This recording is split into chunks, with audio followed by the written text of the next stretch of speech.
Welcome back to Real Talk for an Unreal World. My guest today is named Jacob Dodds. He's from New Zealand and he brings a wonderful energy to the show today to discuss trauma and how to overcome and how to see ourselves and the world around us as an experience to learn about each other and our feelings and to be able to talk about them. And I think that that's really important to understand the power that emotions has to shape our reality, and that if we hide from them, that we're going to hide from the world, and the world will then be created by us in a manner that does not serve us because we are not being true to our authentic selves. And authenticity and speaking our truth are two things that the world is in dire need of practicing these days. Jacob brings a wonderful story of how he overcame trauma in his life and how he was able to see it as something that helped him navigate his journey and eventually led him to do the thing that he loves. And I think it's something that we're all looking for. We just not sure of a way to take a chance on ourselves and how to achieve that. So I think that's a really beautiful thing to share in this conversation, which is why I had him on the show. So I hope you enjoy the episode as much as I did having it. And I think it's amazing how you live your life. I mean, to me, I think I think of you often. I mean, you're just nomadic and carefree, and you're a warrior out there for the things that really truly matter that we don't seem to give too much value for, which is nature, the animals, the water, the birds, and you're injecting energy back into the earth. And I think that that's just such a noble thing to do these days. And people like you don't usually talk about it because you just do it. You're usually people of action, which I absolutely love. So I'm so grateful that we were able to meet and I was able to learn from you. But I think it's interesting to know the story of how you arrived there, because you have a story, and Yeah. I think there's a lot in the world today that I think people can relate to, and people are looking to kind of take this baggage of life off, all this thing that they've been led to believe is going to get them to this magical destination of retirement, and they're still not happy because they're broke.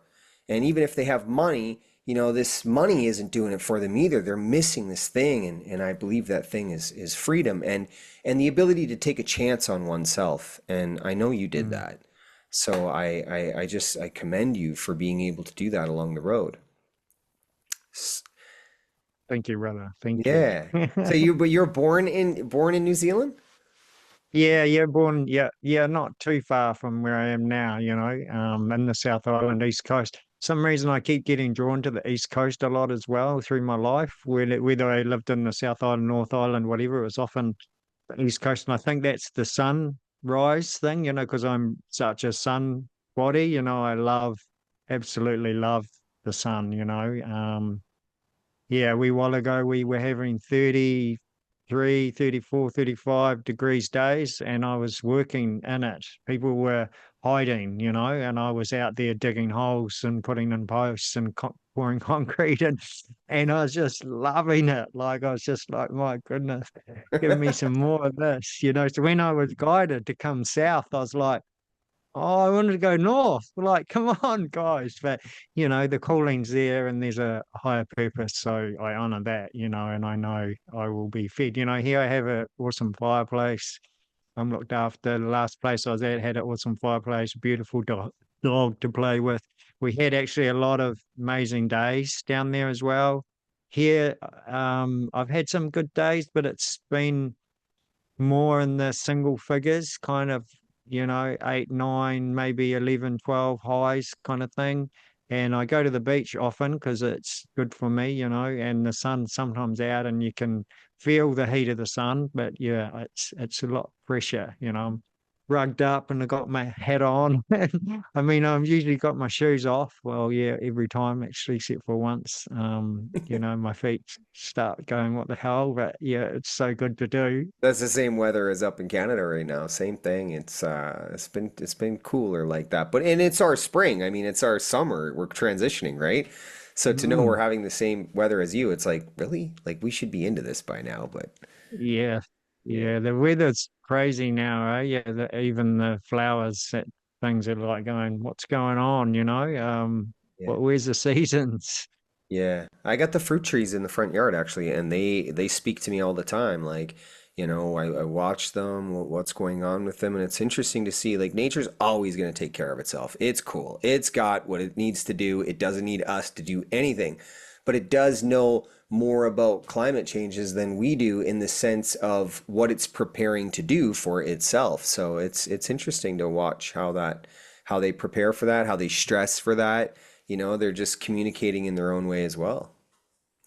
Totally, totally. I mean, we are nature, so we just go and sit in nature and look and think of that web. Their roots are all down and they're just going out to each other and they're communicating. And they've done tests where they've had trees and one they just didn't give any water at all, and another one they didn't give any light, nothing at all. But all the trees were all in the same condition. Hmm. They were all thriving exactly the same because what they didn't have, the others fed them with Yeah. what they had.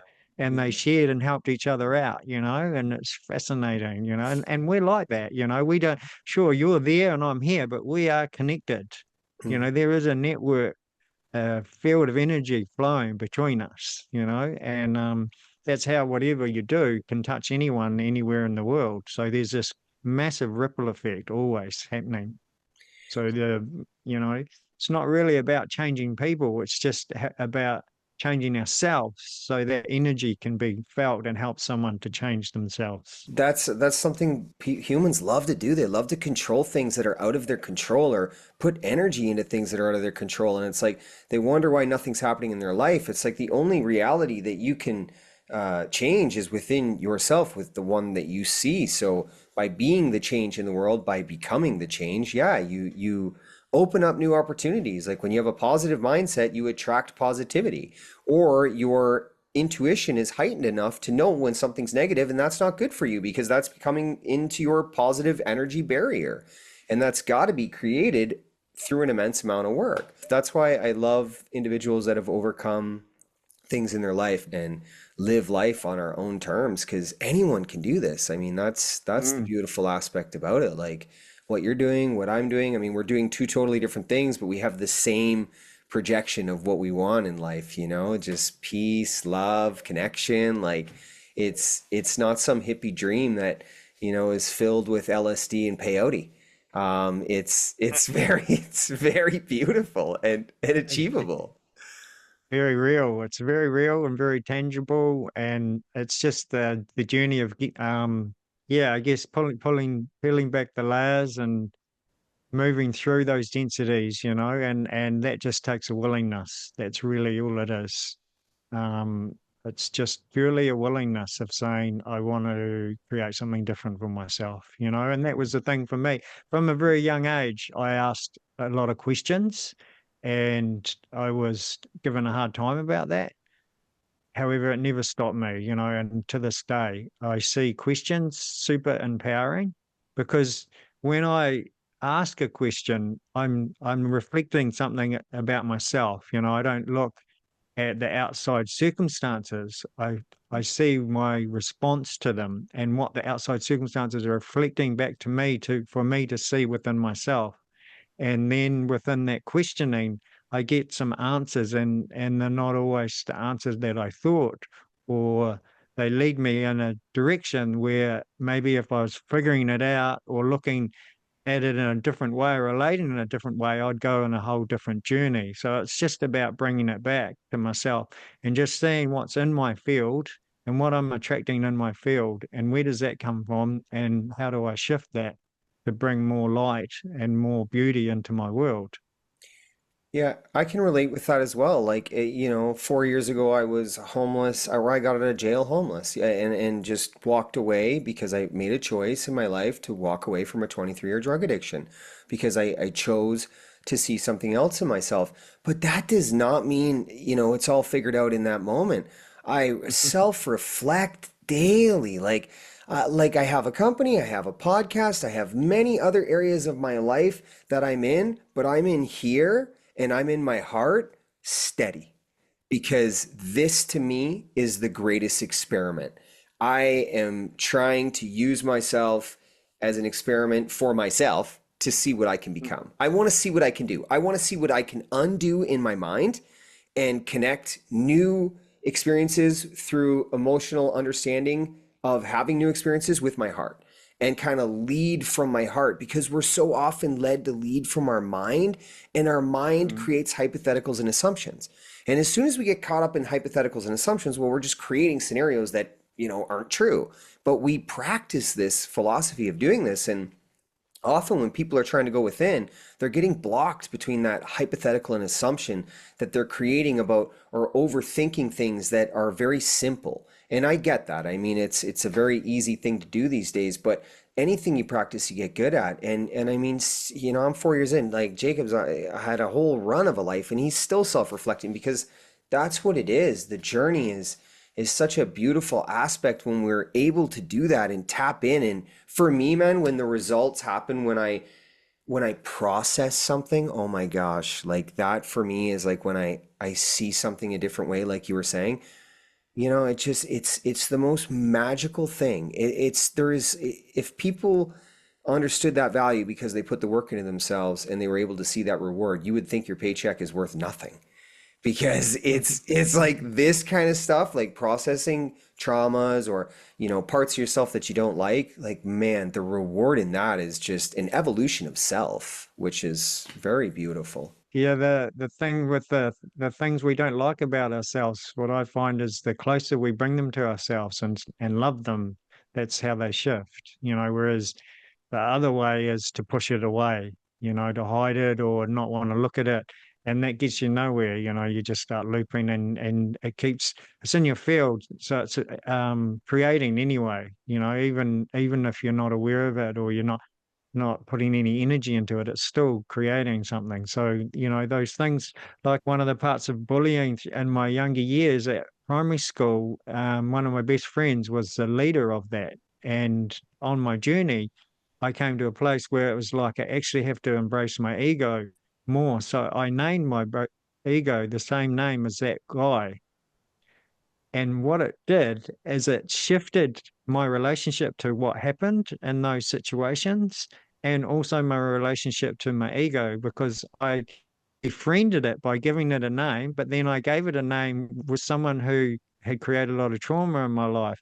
So it was kind of multi-layered all at once, and it shifted a lot of things for me because yeah, it's kind of hard to explain, but it was just befriending all of those demons and those difficult things, and the ego has a purpose for sure. We are human beings. This is a soul-led journey here on earth, but we are human beings, and we have to honor our emotions that need to be felt and want to be expressed. And the more we befriend all of those kind of emotions, even anger is a really positive, supportive emotion when we relate to it in a different way than what we've told it is, or how we often experience it. Yeah, that's interesting. Becoming like building a relationship with your emotions. Yeah, dude, like that's huge. Like that is huge. But that what you're saying is becoming aware to think before we react, and that's huge. And a lot of us are just programmed to be very reactive, and that's how we know our emotions, is after we've expressed the emotion. And balancing emotions is the same way we think before we speak. We just sit with it, and really allow it and observe it from many different ways before we react to, or overreact to the feeling. Yeah, uncomfortable feelings are, yeah, something we just bury. We're just so, I don't, as humans, we do not like to be uncomfortable. And especially with these magical things called emotions, which are there to teach us about experiences, about people, about ourselves. So it's like, okay, if your best friend hurts you and talks a bunch of shit about behind your back, like rather than avoid that situation, see that individual for it is, move through your anger, move through your sadness, move through your frustration, and be like, thank you to that friend for showing your true colors, so that am able to go on in my life with this education. And that's kind of how I've come to view those emotions in my life, and work that into an equation, and practice that, because man, the stability of emotions is incredibly beautiful.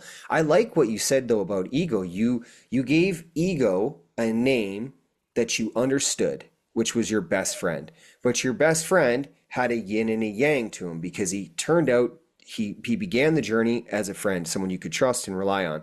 And later he showed another side, the yang, and he was the one instigating the bullying on you. So you were able to give the ego that name and kind of love it and see it from both sides, which I thought was pretty cool, like how you did that, how you were able to conceptualize that. And I think that that's a really good thing to offer people. Wow, like a lot of people try to say that they need to do away with their ego. And I'm like, and I say the same as you. No, no, it's a part of us, but it's been filled with all these learned behaviors and these things that are not good for us that we've taught it something else. Yeah, well, I mean, when it's leading your life, it isn't healthy, that's the thing. So that's where, like you're talking about, getting into your heart. So when the heart's leading, the ego can assist you, it's there riding with you rather than when we haven't worked on these things, it's in control, which isn't in control at all.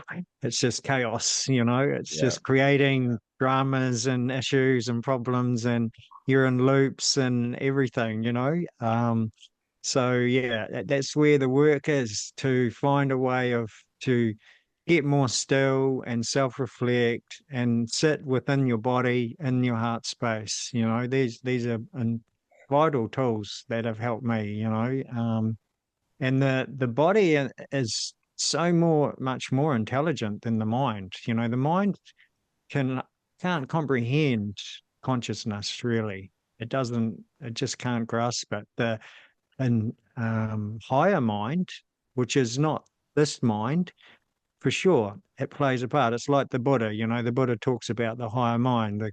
Jesus talks about the Christ light, which is the heart. Or Christ consciousness, oneness, unity consciousness. For me, they're all the same thing. And it's all heart driven. And for myself, I know I'm heart driven. So as a individual journeying through life from a very young age, I had a really big heart, which made me sensitive and receptible to a lot of other things.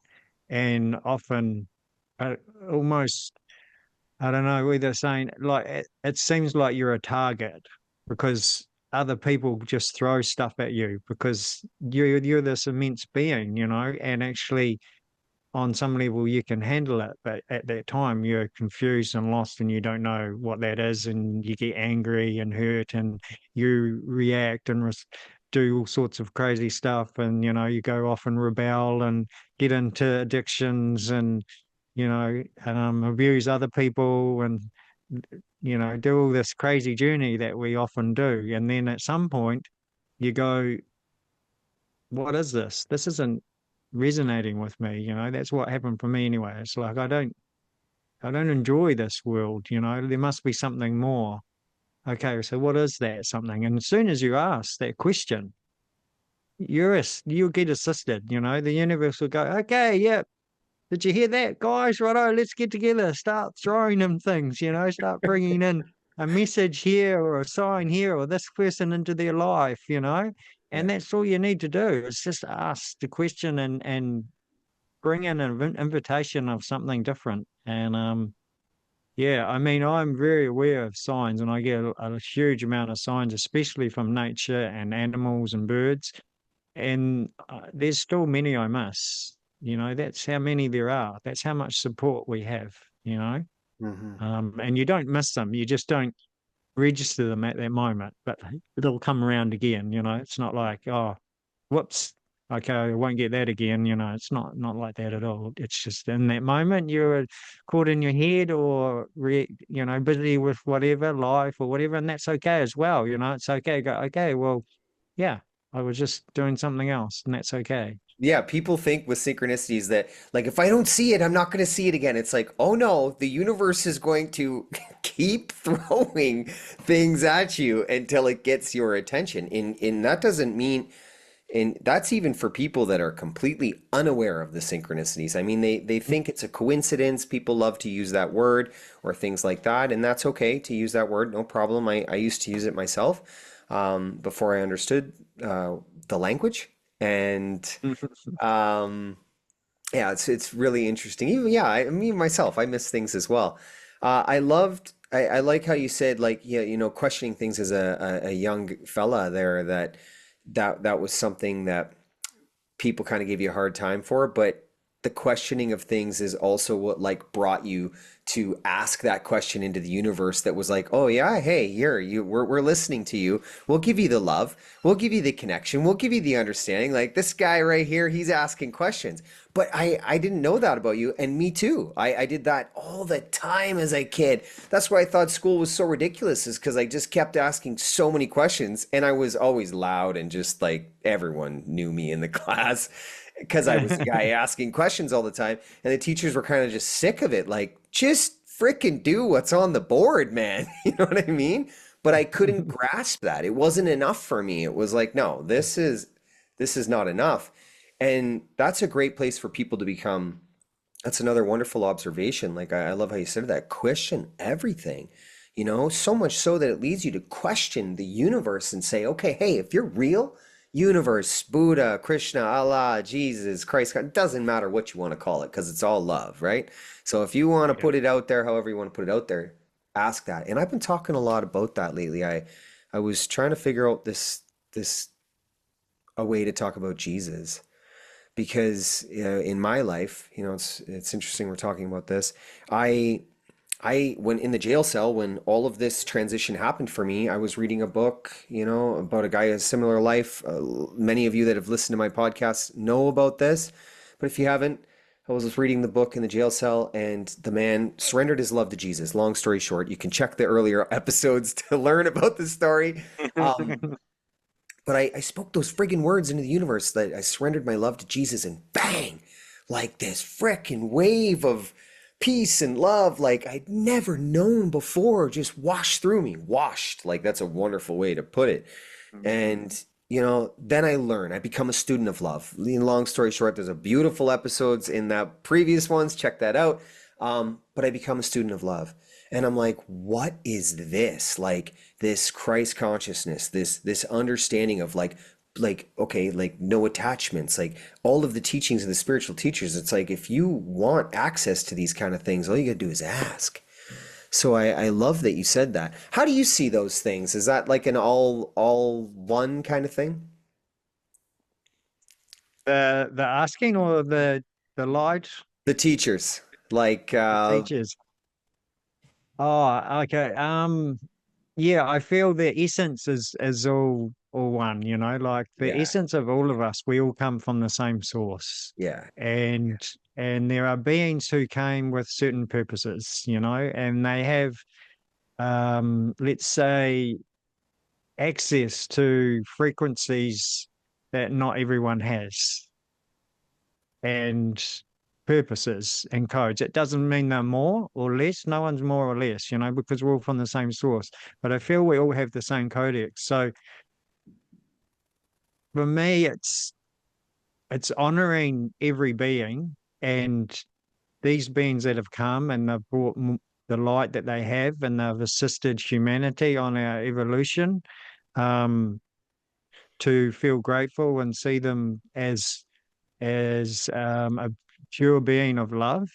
However, we all are, and we have something to offer everyone as long as we move into that space and have that willingness to open it up.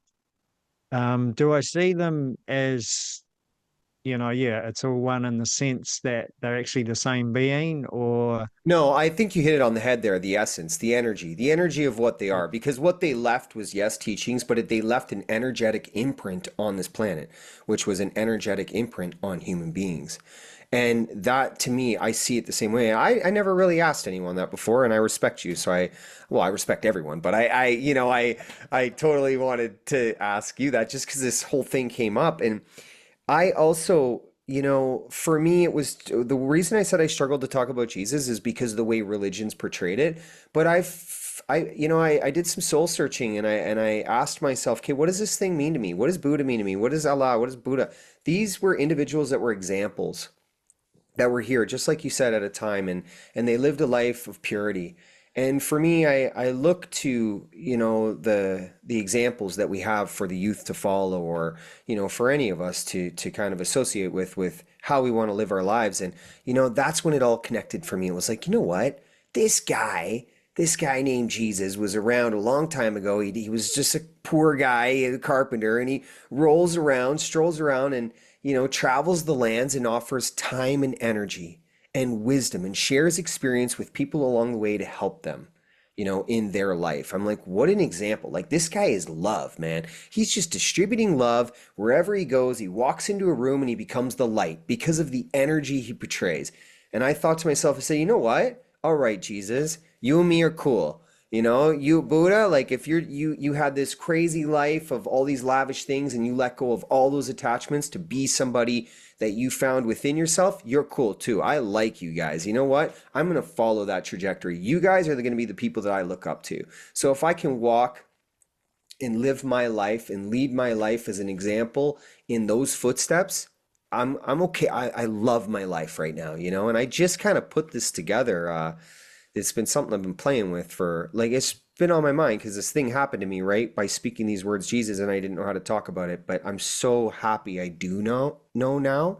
And I just talk about him as a man, no God, no king, no whatever the friggin' book tries to tell people. And that's okay if you're into the book, no problem. But for me, I just found a very real essence in who they were. And I remember them from that place. So I appreciate you saying that, actually. Thank you. Yeah, yeah, beautiful. And I mean, for me, the biggest thing I feel I can get from my relation to Jesus is that he was doing exactly that. He was just trying to show us who we are because he was already the embodiment of it. And he was just out there going, you too can be the embodiment of love. Yeah. And I am the example of it because I found that within myself. And that's what I felt his message was. People would say, oh, if I just touch him, I'll be Yeah. blessed and healed. And he's like, that's awesome. But if you just felt that same belief you have about if you touched me, if you touched yourself in Yes. that way, you also be healed.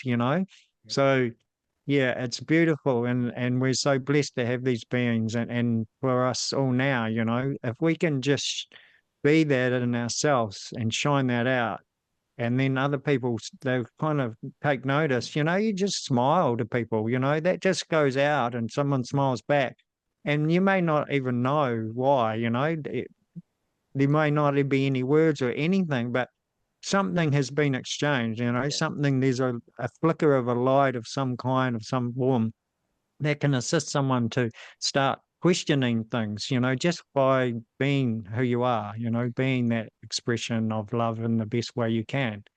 Yeah, I've people have often said to me, they ask my wife, they're like, is he always this positive? Like, is he always smiling and laughing? And she's like, yeah, pretty much all the time. But that's the light, and I've lived in the darkness. I mean, in order to appreciate the light, you have to know the darkness. So suffering is an essential part of life. It actually is. It's all been built off this idea to see if we can alchemize the densest energy possible and turn it into light. Like, I think it's kind of like an experiment to see if humanity can do that as a whole. And I know we can because the light always evolves through all of the darkness. But it's a really cool way to see suffering. It's like, no, this is your lesson, man. Find that thing that you're trying to overcome, whether it's a controlling mother or a bully at school or a father that abandoned you or drug addiction or whatever it may be. You just find that thing and go, okay, you're trying to teach me something. When you overcome that obstacle, you're like, oh my gosh, that's what this was all about, was just to find the love in the difficult thing. Like, okay, like I can see the love, like my whole journey. I'm so grateful for it now. I mean, 23 years of insane addiction is like, if you would have asked me that, if I would have ever thought that there would have been value in sticking needles in my arm, no, I would have said no. But like, I just alchemized this journey, and you see, like, wow, this is a really beautiful thing. And I mean, you distribute light in the same way. And It's just, again, I have these conversations with people so people can know they can obtain it, you know? Mm. Yeah, for sure. Yeah.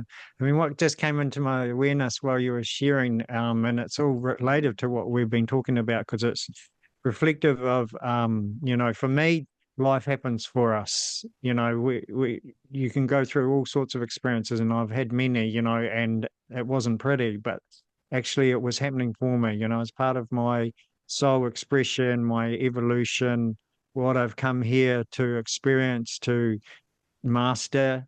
There's things we come that we already have mastered. There's other things we're here to learn and master, and through that. So with my questioning when I was young, um, my parents, as lovely as they are, they were very supportive parents. They would came to a point where, they always said, "Oh, you just argue. You just want to argue, and you don't care about anyone but yourself." That was the main thing that I remember. You don't care about anyone but yourself. And that kind of created an imprint on me. It was like a program that just run. So, I went out as I got older and I had a degree of being careless. I didn't give a shit about anyone. I just do my own thing and I look after myself and whatever happens to people, so what, So I started creating that because I believed it. So that's the level of the human experience of this life.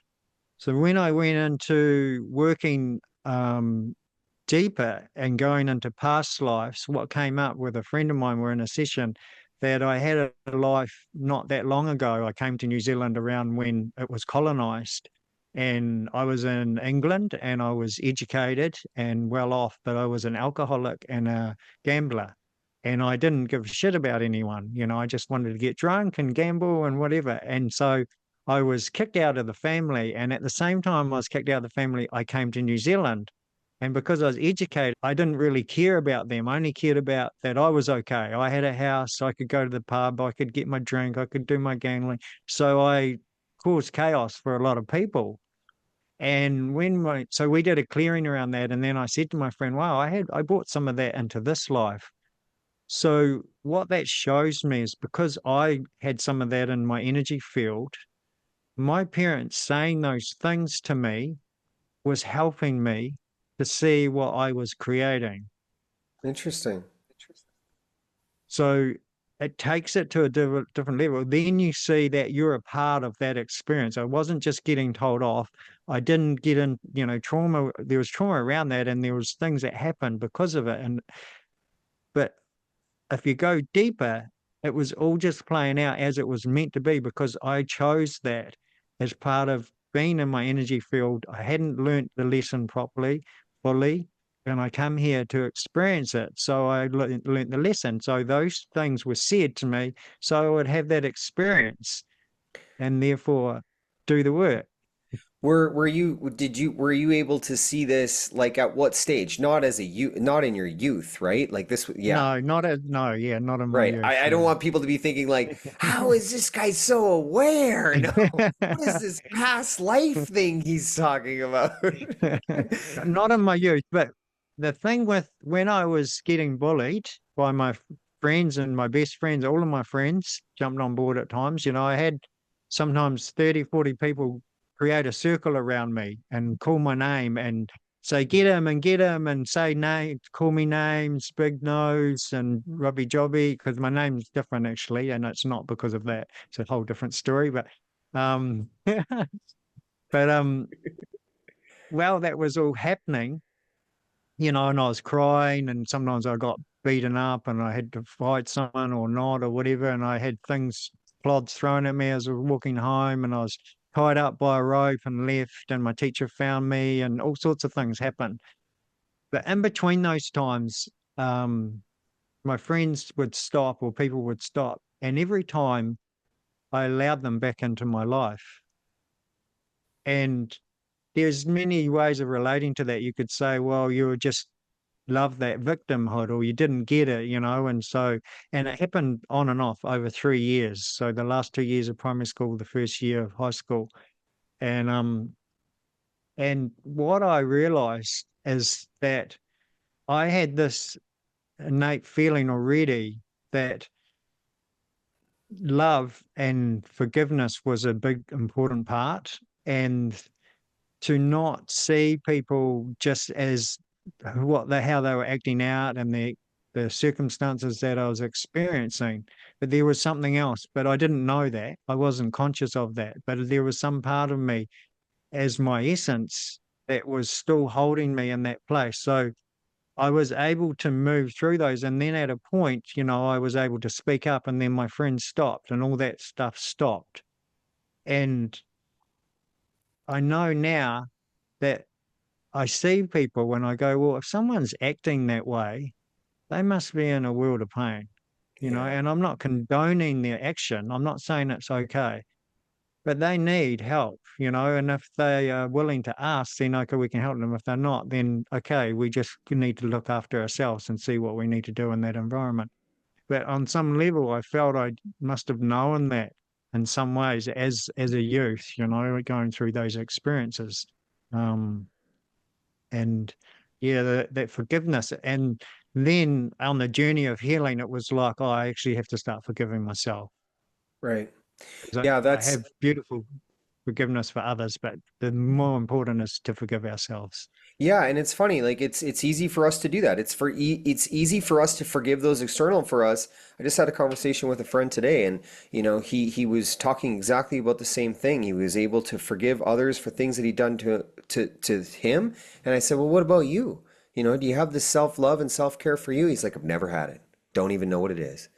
And this is something I'm creating something right now with this with humans, and this this guide back to self-love and self-care, and trying to create a language around it in my own way, you know what I mean, just to try and give back, to try and help people come back to this thing. And it's funny how we don't have that education in those tools. In like when with the bullying though, I mean, this is a common thing these days. There was a 10-year-old in America that just killed himself due to a bullying thing at school or something like that. For any child anywhere in the world to be, attacked, physically is wild, but emotionally and verbally is the thing that stays. It's actually more Yes. impactful than the physical Yeah. abuse. Bruises heal, scars, are there in the soul for a long, long time because we don't have education on how to process it.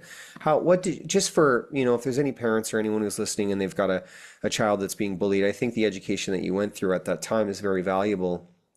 What advice would you offer to first to a child and then to a parent that's experiencing this with their child?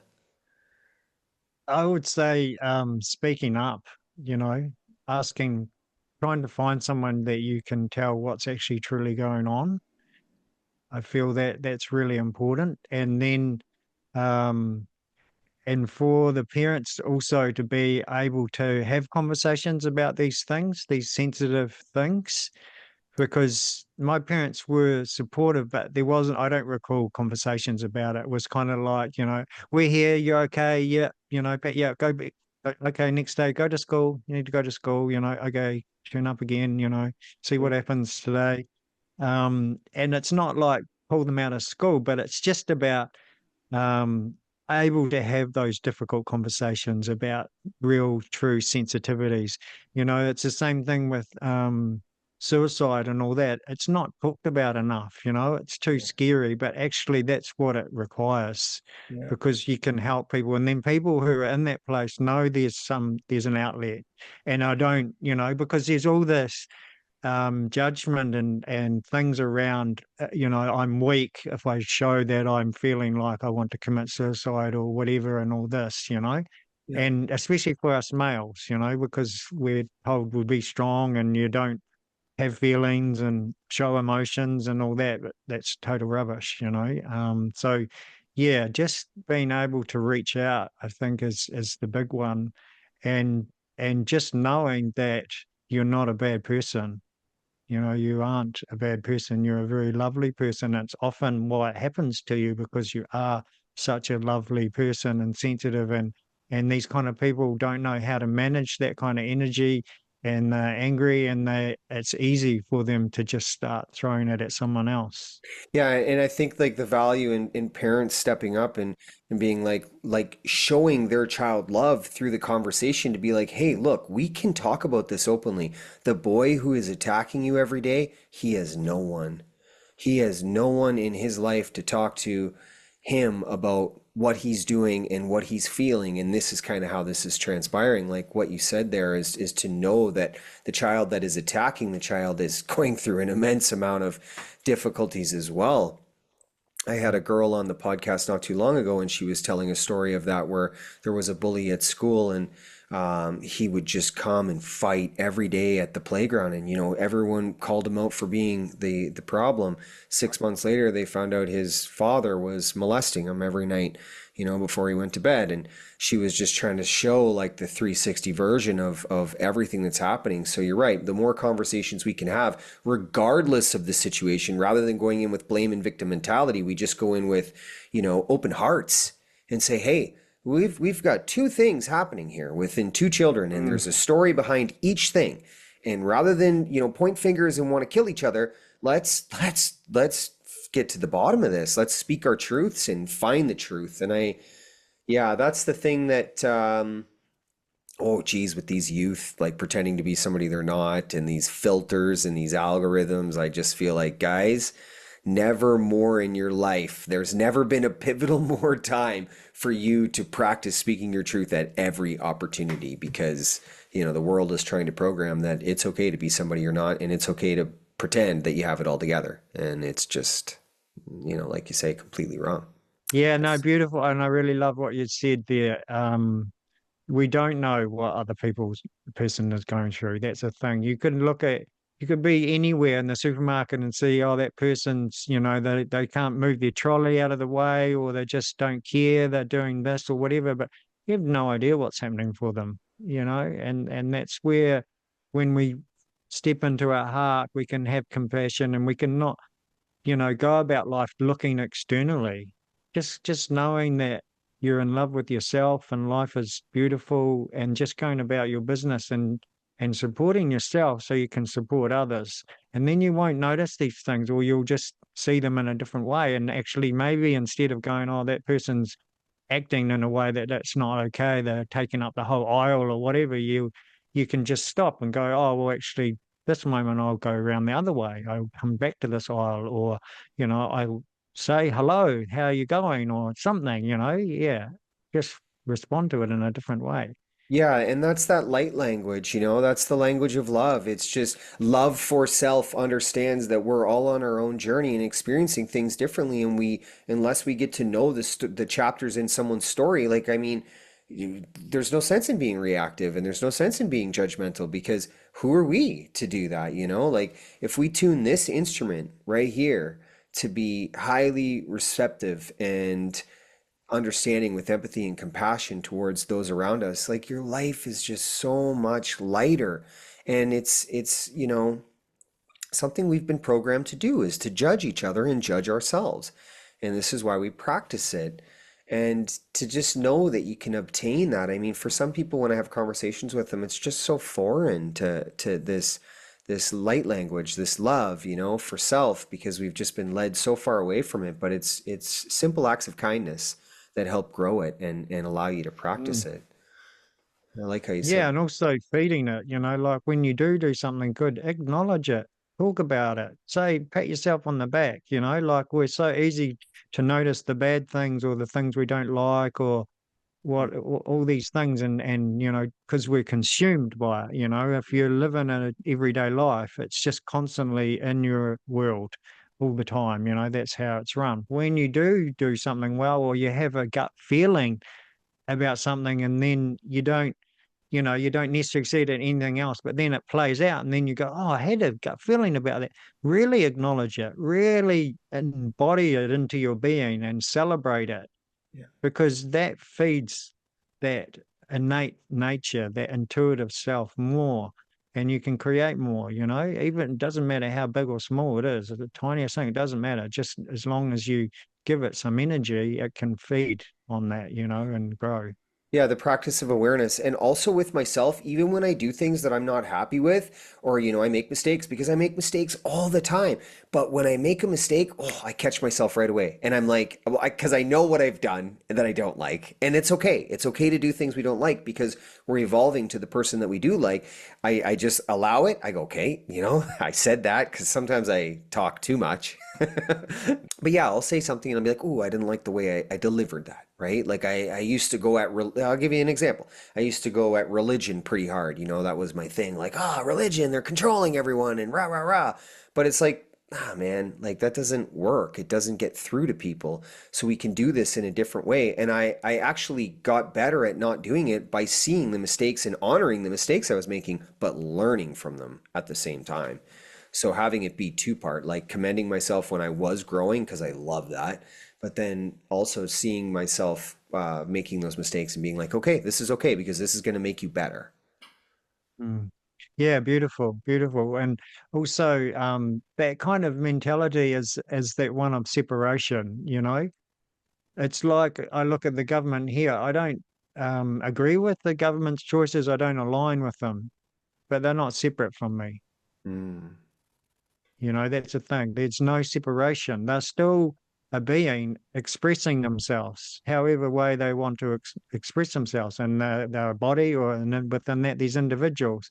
And it's just knowing that actually, whatever I look at them in whatever way is showing me something about myself. And again, it's not like condoning people's actions or being naive or ignorant to them.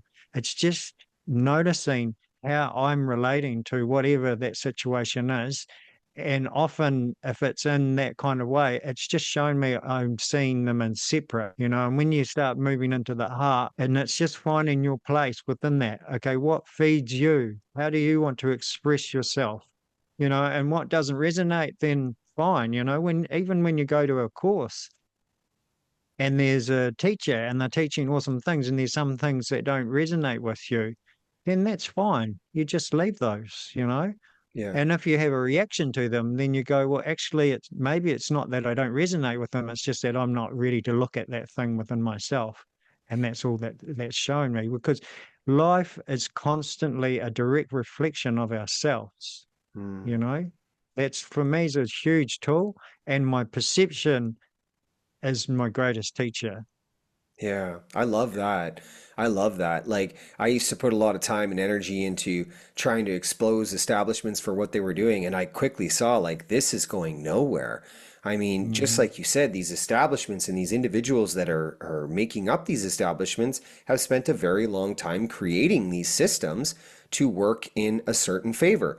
Like, there's no effect that I can have on this as a whole in this moment because it's taken 2,000 years to get this way.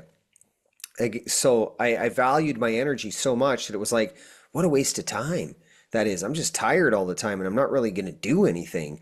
So I was able to, yeah, perceive that differently myself and really self-reflect on that in itself. Like, why am I angry with all this? Of course, like if ego is sort of the reality that we're all living in. We're living in an egotistical version of life right now, created by individuals that have created a system that works for a very small amount of people. So, of course, that reality is being perceived by those that are affected by that and that lose all the time and energy in the consumption of things that they cannot change. But I live in the same reality of those people, and because I was able to disconnect from that, putting all my time and energy into things I couldn't change and started putting it into myself, oh, I live in the same reality as that, but I don't. It doesn't affect me anymore. Just like you were saying, and Yeah. that's important for people to understand. Yeah, also, yeah, totally. And also it's condemning. So it's actually telling someone that you know how they should be, which is no different to what these bodies are doing. Right. Yeah. Just because you think it's I'm coming from a good place, or it's about love, and they're not love.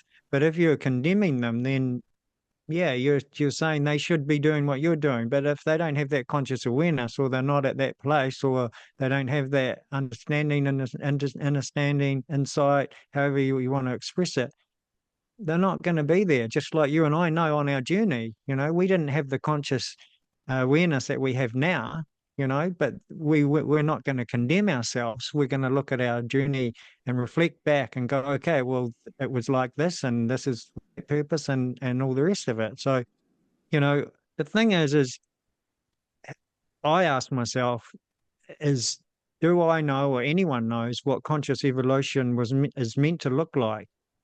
How is it meant to be expressed through the thousands of years of humanity being on Earth? Does anyone actually really know what that is? And there's a big why of why it is, and you can go down a rabbit hole for many years with all that. So for me, it's just like I don't feel I know what conscious evolution looks like. So how do I assist conscious evolution to live in harmony with myself, within humanity, within the planet, and the environment that I live in, the globe as a whole? What can I do within myself so I can create this world I believe is how it's meant, let's say, meant to be, or let's say in that full expression of love and light.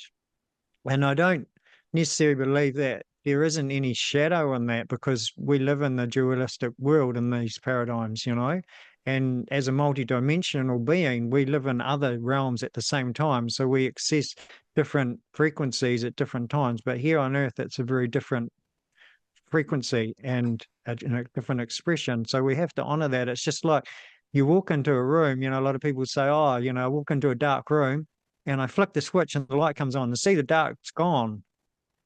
And they finish their story there. And it's like, no, you find harmony within your light and your shadow as this uh, evolution and unity of a conscious expression.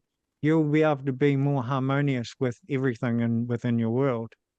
And that may change. And with what I've found with my journey, I have insights and I have ways of relating to things. And at some point, they'll go, oh, I don't feel that way. I don't have that, because I've come to a different space within conscious evolution within myself. I've come to a higher frequency. It's like working on ourselves as well.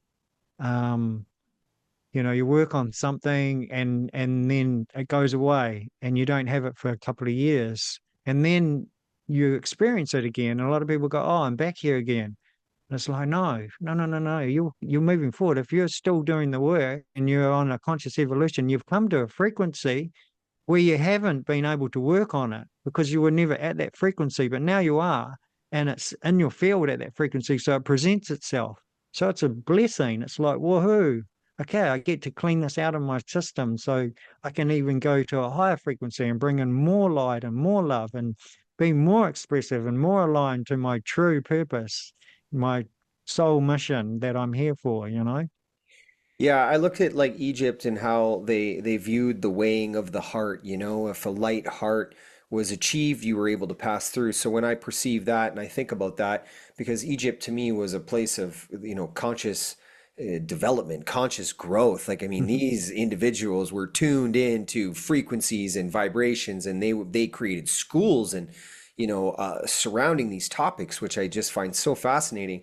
But when I perceive it for myself in the current moment, in my current timeline, in my reality, I just looked at that and I was like, okay, Justin, we got to move through this trauma, man. We got to move through these dense energies that are holding us back. Because to me, that was what was weighing on the heart, was things that that were trying to keep me in this low vibrational state.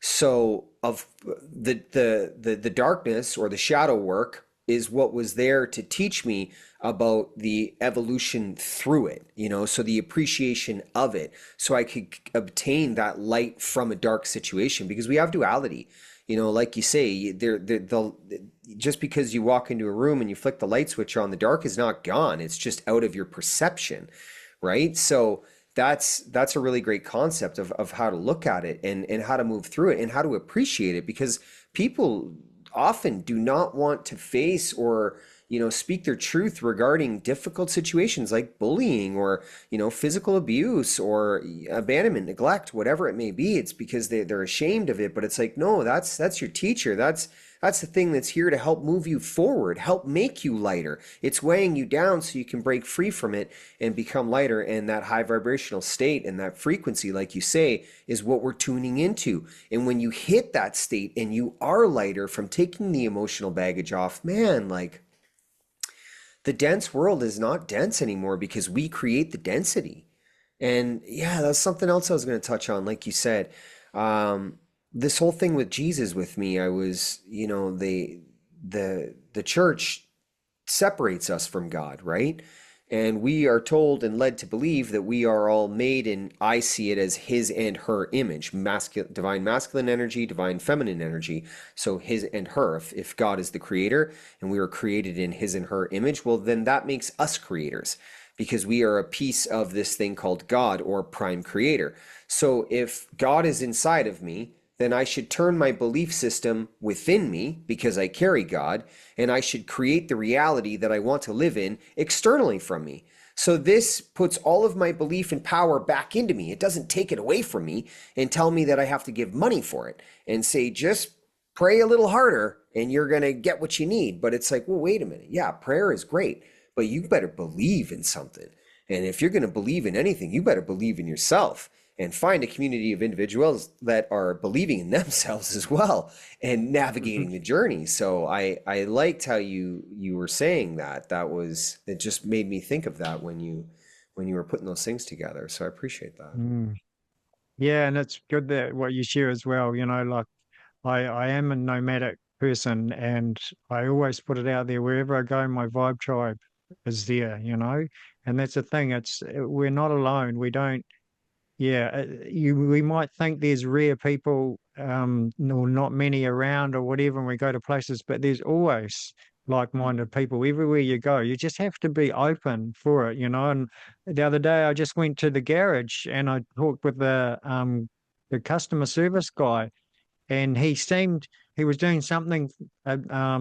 He was a bit, let's say, um, not really present, and the other tenant lady was kind of, you could see her kind of judging him and questioning how he was responding, and I was watching that play out, and I was on a bit of a mission, and I watched myself go, oh, just kind of get what I need and I'll go, and then I was like, hang on a minute, and then I started to have a conversation with them, and within a minute we started talking about sacred geometry. What?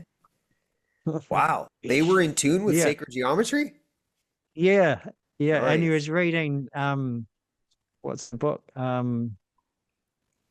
Course of Miracles. Um, Yeah, yeah, yeah. and he draws sacred geometry and things like that. So we had this beautiful conversation, and shared energy and insights and everything. And that's just a classic example of my human self going, oh, well, this guy's been a bit whatever, and Yeah. I just want to go. And then my soul going and feeling going, well, hang on, what's possible here? What can happen from this person? Maybe I don't know who they are. Maybe they are my vibe tribe, and not even asking that question, but just having that openness of engaging in that. And then even at the beach the other day, I was walking and I looked out the ocean every now and again, and it was like, oh, every time I go there, it'd be cool to see a whale and da da da. And so I'd look every now and again each time, and I hadn't seen a whale. And I went up to this place and I found these fossils on these rocks, and it was amazing. I was just buzzing out, and took photos and had bliss time. And then I was walking back, and there was a couple who were fishing when I first arrived, and I hardly ever see anyone on this beach.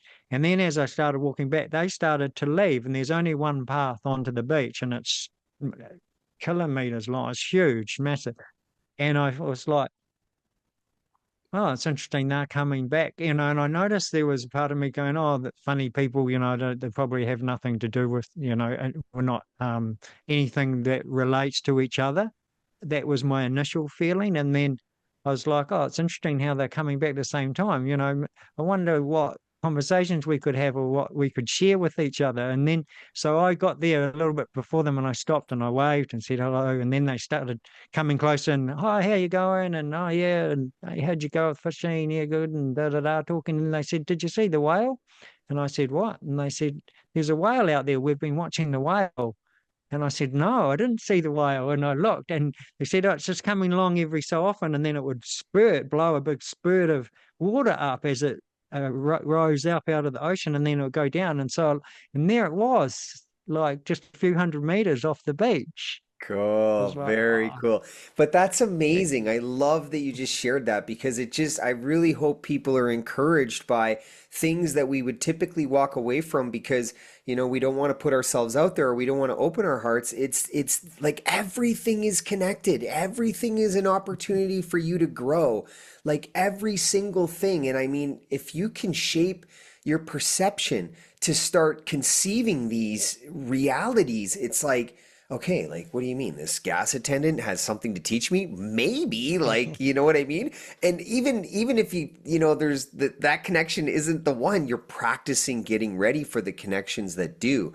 And you balance yourself. And you really, what you're doing is you're creating an awareness to tap into your intuition because your intuition was going off like crazy there, which I think yeah, is yeah. is beautiful. And like that happened. Oh man, for me, I love the whales. And I just love how that man, I'm just so grateful that you shared that because it's such a beautiful thing for people to see and to really start seeing like brothers and sisters and opportunities all as a way for us to grow and learn about each other and share in this beautiful, beautiful experience. And yeah, man, that's freaking cool, man.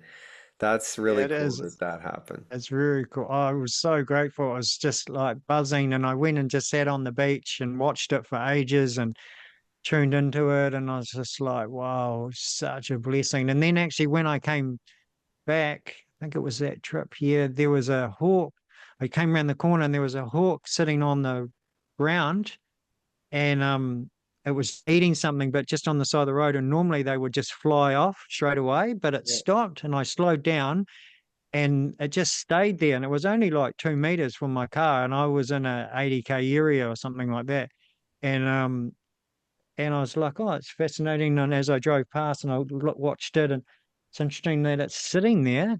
And then I looked forward, and just as I looked forward, one came across on top of my windscreen and flew above my head.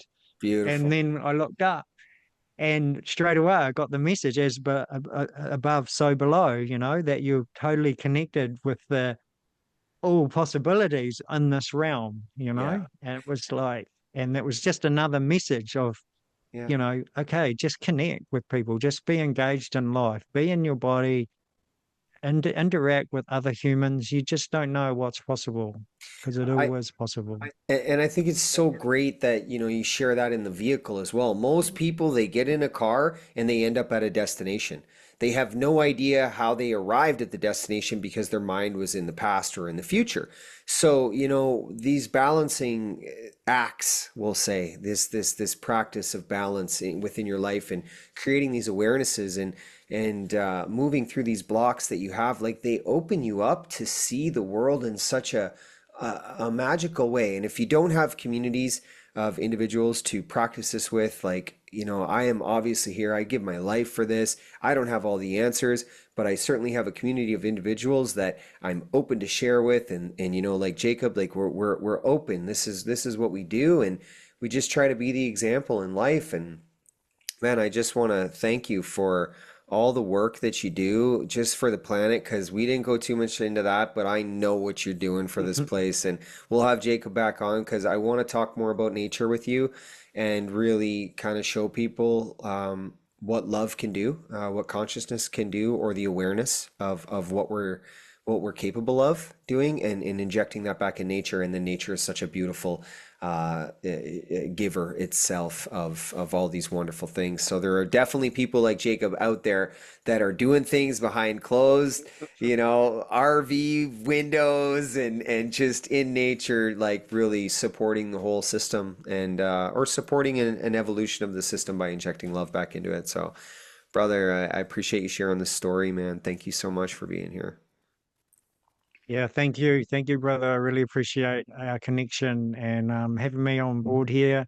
Yeah, I really appreciate it. And I love sharing as well. It's I have so many amazing people in my life that have assisted me along my path, and it is important to have people in our world where we can reach out and have these conversations, and it just feeds more and more and more. So yeah, totally happy for anyone to reach out as well, and thank you for creating the space so people like myself or whoever wishes to come on board and share and put that out because it is a ripple effect, energetically. Even if people don't listen to it, it can touch someone, and we're expressing the world that we wish to create, and for me it's like we can create it as though it's already here, because in everything's energy and we can feel it even if you're not looking at it, but you can feel it as though you are looking at it. And that's the big shift, and yeah, so grateful for you and your journey, like massive, and amazing where you are now with it. It's really inspirational and such an honor, brother. Thanks, man. Yeah, well, I'll touch on real quick what you said there is like, yeah, I stopped creating for other people. At first, when you get into this, like, I got no clue what I'm doing. You know what I mean? I'm just doing things. But you get caught up in these, like, oh, views and how many subscribers and likes and comments and all this stuff. And I was listening to this old guy on Facebook, and he had this wonderful lady on there one time, and they were talking some mad truths, like just wonderful things. And I was like, dude, this needs to be broadcasted out to all these people. And he's like, Justin, we don't do this for nobody. We just do this. If people connect to it and it finds them, then they were meant to find it. And I was like, wow, man, like you are a legend. Like, thank you for that information. I'm so grateful I came into this room and it was really beautiful. So yeah, just like you say, I mean, I'm eternally grateful for the conversation and the connection. And I look forward to as I expand across the globe, spending some time in New Zealand and getting to be over there with you Sure. and find these magical islands with birds and listen to that song because that's something I'm thinking about. Yeah, it's Uh, amazing space, New Zealand. It really is a blissful country to be born in and be here living in. I've traveled well and I love Canada. I've been to Canada, Whistler, and yeah, through the Rocky Mountains and all that. And but yeah, it's something really special about New Zealand and the Lemurian energies here and Muir, and yeah, there's a lot to be said about this place. First light, we're first light of the world. It's something, says something about it. yeah, and just the native presence, like, and when I say native, I just mean um, the old stories that maybe are held within that land or maybe that are held within those trees. Like, I guess when I think about it, that's just what came to my mind right now. Is I feel like there's something there in that like the way it's contained, if earth and humans and organic matter is a vessel for knowledge, then New Zealand is holding something. It's the youngest country that basically means it wasn't colonized and completely destroyed by this modern society. Certainly it's been affected by it, absolutely, but I feel like there's a lot of the people that I meet from New Zealand, like they're on a they're not different than anyone else, but like they're different, you know what I mean? They're yeah, like I mean that's a way to say it. Like they have different ideologies and understandings, and because of the way it's closed off and because of the way it kind of has to be a community, and it keeps these old or ancient vibrations that continue to flow through people alive. It's not really obstructed by this thing that's consuming the West. But I don't want to just say the West. I mean, Australia is the same as us, right? Like they've gone a way of their own as well.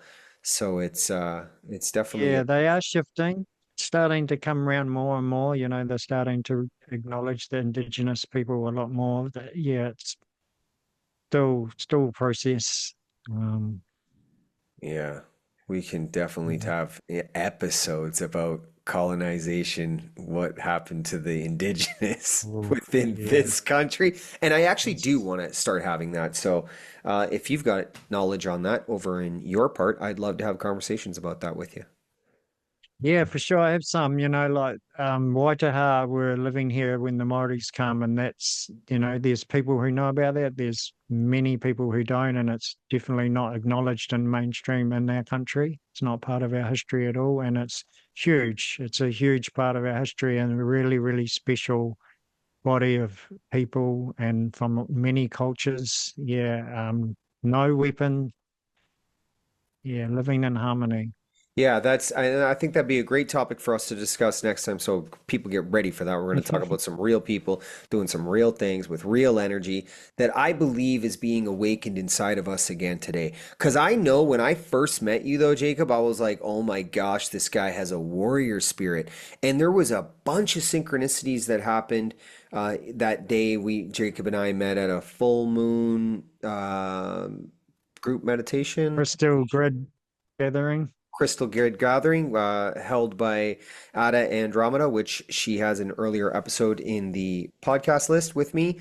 Wonderful episode. But when I met you that day, so many things aligned because you had your presence and you had your moment and you spoke what you spoke, and I didn't even know you. It was the first time I ever saw you. Immediately I was like connected to you, and I was like, this guy's got a warrior spirit. But then I was like, I have been going over this warrior spirit in my mind for quite some time because I believe it's this thing that belongs to the First Nations, but it isn't this thing that belongs to the First Nations, which is here in Canada are Indigenous. They were able to cultivate and create this warrior spirit with such presence and with such authenticity and conviction that it was a part of them. They walked in this warrior spirit. And then when I met you, I was like, okay, it's something that lives within you. You don't have to be a First Nations to carry the warrior spirit. Anyone can have it. So that Mhm. was really beautiful for me because it was like, all right, because I like that. I like that way that you walk and that presence that you have, and First Nations convey it very, very well here in Canada. And I think for a population of individuals who have been completely oppressed and genocides that have taken place in this country, they are still stand tall and stand for what they believe in. And I think it's just a beautiful thing. So you're doing the same thing. So I appreciate you for that. Yeah, totally. Thank you, brother. Thank you. It's a lot to do with dragon energy as well. Yeah. Okay, we get into dragon energy next time. Yeah. Much love, brother. I appreciate your time and for you being here. You too, brother. Yeah, go well, my man. Yeah. Love it. Love to you all.